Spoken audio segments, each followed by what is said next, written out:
देखिए, चुनाव चुनाव होता है। जहाँ मतदाता जो होता है वो वहाँ की सरकारों के काम को भी देखती है। चुनाव चाहे लोकसभा का हो या विधानसभा का हो,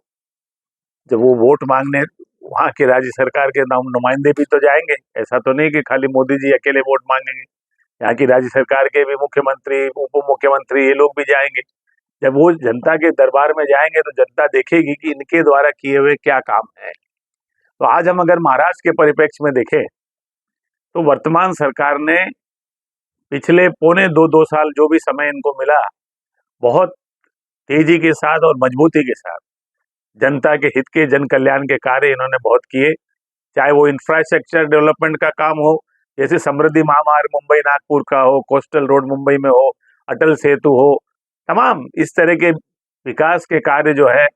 बड़ी मजबूती के साथ वर्तमान राज्य सरकार ने किए। उसी तरह से एसटी के अंदर महिलाओं को 50% कंसेशन देने का बात हो, वरिष्ठ नागरिकों को कंसेशन देने की बात हो, इस तरह के चाहे वो अलग अलग राज्य के एरियो में, विभागों में,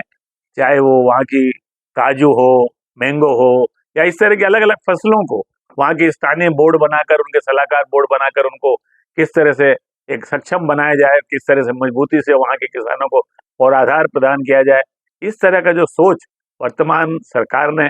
ये दोनों उप मुख्यमंत्री और मुख्यमंत्री शिंदे जी के नेतृत्व में जो एक मजबूती के साथ किया है, वो मैं आज जनता के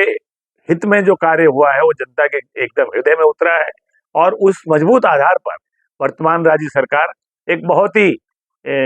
आत्मविश्वास के साथ इस लोकसभा चुनाव में एक मत और विश्वास मांगने के लिए जनता के सामने जा रही है। और मुझे आशा है महाराष्ट्र की वर्तमान सरकार के द्वारा किए गए पिछले 2 साल में शिंदे जी के नेतृत्व में इन तमाम विकास के और जन कल्याण के कार्यों के आधार पर, उस पूंजी पर जनता आने वाले लोकसभा में